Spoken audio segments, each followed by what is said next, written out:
want to start out with this first concept of the reasons, the five forces in the atmosphere. This is just basically physics as to why the wind blows. And the first is pressure gradient force. The second is Coriolis force. The third is centripetal force. The fourth is friction. And the last is gravity. Now, in reality, in the atmosphere, the primary players are going to be your pressure gradient and your Coriolis force. And in much subtler ways that we get into in the lecture and in the text, centripetal force, and then friction definitely comes into play. We start talking about surface winds. And then gravity has a very minimal impact, certainly on the winds, but in the upper levels it can have an impact. So those are the five forces that cause the wind to blow. And the most important, and what starts wind blowing at all, the reason why the wind blows is because of the pressure gradient force. And the pressure gradient means at some place you have higher pressure, and at some place you have lower pressure. So you have a downhill gradient. Everything in nature wants to go from high to low. Water runs downhill. Much everything runs down, right? So you have a pressure gradient, higher pressure and lower pressure. Mass of the atmosphere, which is air, is going to flow down that pressure gradient, and that's what causes the wind to blow. Now, when we talk about pressure in the atmosphere, we're talking about the number of molecules that are essentially over our head at whatever level of the atmosphere we're in. We could be down at the surface, we could be at the edge of space. Whatever level of the atmosphere, there will be a certain number of air molecules, nitrogen, oxygen, carbon dioxide, methane, nitrous. Those molecules will be above our head, exerting pressure on it. So if you're at the surface, now I want you to go ahead and take a peek at this. We have the two cities that are both in gray on the far, on the far side there of the picture. And what we're seeing there is the same atmospheric pressure under both cities. So at the surface, typically use 1,000 millibars. Atmospheric pressure is going to be measured in millibars. Typically we use 1,000 millibars is what you find at the surface. That's a good average. And then at the top of space, at the top of that column, it's 0 millibars. So halfway up in the atmosphere, you're at 500 millibars. Now, what happens with those two air columns if you cool one or heat the other? And this is essentially what drives atmospheric circulations. The sun heats the earth, but it doesn't heat it uniformly. It heats it, there's differential heating in different parts of the earth. So some parts of the earth are hot, some parts of the earth are cold, and that's what causes atmospheric circulations. Where the air is cold or where the surface is cold, of course things that are cold tend to contract, and the same thing happens with that air column. When things are warm, they tend to expand, and that happens with the air column. So in that middle city, we see that the cold air has contracted, where 500 millibars is much lower, and so 0 millibars, still 1,000 millibars at the surface. And then in air column 2, it's much warmer, so 500 millibars is higher, and then 0 millibars at the top and 1,000 millibars at the bottom. If we take the level of the atmosphere in that row of dots that represent the air molecules right above the M in warm in city 2, at that level, the warm air is at 500 millibars, but the cold air is at 0 millibars. So at that level, at that 500 millibar level, that 500 millibar level is higher. And so in the upper levels of the atmosphere, that's where we would place a high, or upper level high, because the 500 millibar level is literally physically higher up off the ground. And it's measured in meters, typically somewhere around 5,000 meters for 500 millibars. So with warmer air, the 500 millibar level is higher. The atmosphere is thicker. It's got a higher height. It's up around 5,000 plus meters. Whereas the 500 millibar level, the cold air column, it's down much lower. And what that results in is a pressure gradient at that level in the atmosphere, with high pressure in the warm column and low pressure in the cool column. And a pressure gradient moves air from one to the other. It flows down the gradient. So air moves from high to low, essentially upper level winds blow. What happens at the surface is, again, a little bit more subtleties to it. Where air is moved away from the high pressure, it's like evacuating the air. You're moving the mass away, and nature pours a vacuum, so it wants to fill it in. So as you move molecules from high pressure to low pressure, you need to replace them, and they're replaced from below, causing that upward motion off the low. Over in air column 1, where all that mass gets stuffed into where the L is, you added mass there, and that forces that air to sink. And so because there's fewer molecules now over in column 2, air column 2, there's fewer molecules that have been moved from the high to the low. You have low pressure at the surface, and because there's more molecules over in column 1, you move those molecules from the high to the low. Now they're stuck over city 1.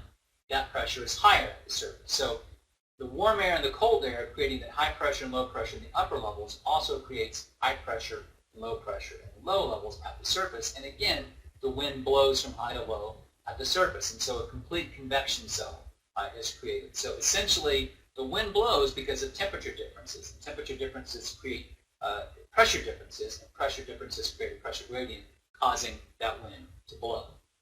And this is the way it looks at the surface. Both of these lows, one over land, one over the ocean. Now, if the low is at a center like that, everything around the low is going to be higher. So the pressure gradient is from everywhere outside to inside, and you're getting wind moving from high pressure to low pressure.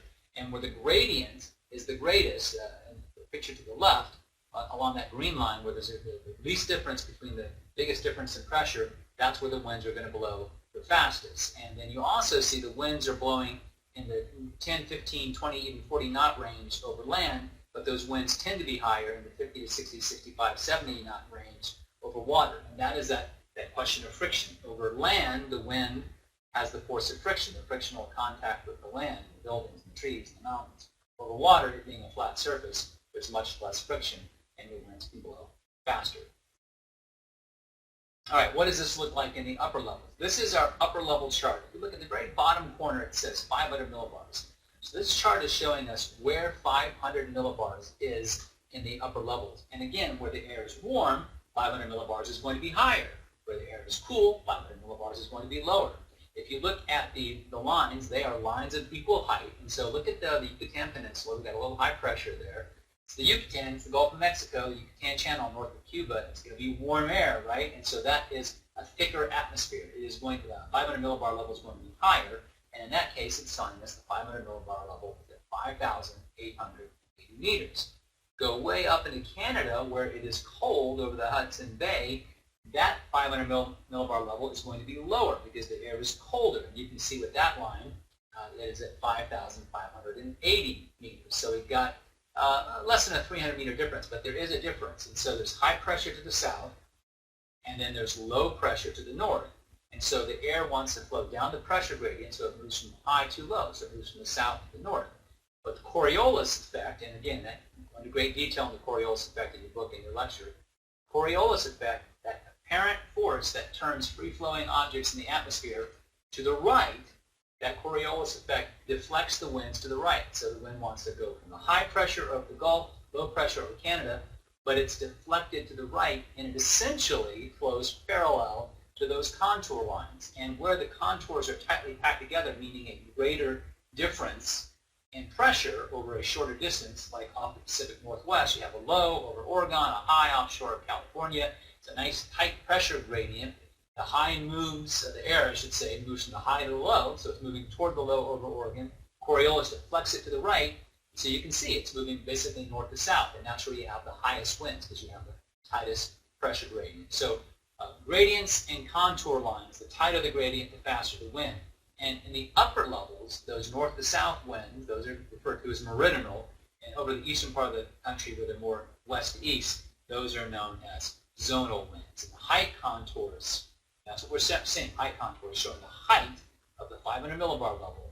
They are interpreted, that's you see them the same way as you see isobars on surface charts, but in this case they're called thickness lines or height lines.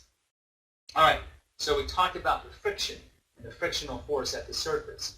And the frictional force at the surface is why winds at the surface don't flow parallel to the isobars. If you look at the upper level chart again, those winds are flowing essentially parallel to the height lines. Go back to your surface chart, and we're going to see winds are actually blowing across the isobars. I'm going to go back to here, and you can see that the winds actually blow across the isobars. They don't blow parallel. And the reason why is friction. Friction slows down the wind. Slower wind has less Coriolis force. Coriolis increases as the speed of an object increases. Faster winds are deflected more to the right. Friction at the surface causes those winds to slow down, so the deflection to the right is not as great, and it actually causes those winds to then cross the isobars from high pressure to low pressure. So in the planetary boundary layer, the atmospheric layer that's influenced by friction, up to about 1,000 meters, 3,000 feet, friction will slow the air down. Slower air means the Coriolis effect will be less effective in deflecting the wind. And so the wind doesn't turn as much to the right. Actually, it pulls to the left, and it goes from high pressure to low pressure, crossing the isobars. And that's what we see happening at the surface. Wind goes from high pressure to low pressure, crossing counterclockwise and inward into the low, and then from when it goes from high pressure to low pressure around the high, it's clockwise and outward around the high. But again, crossing the isobars.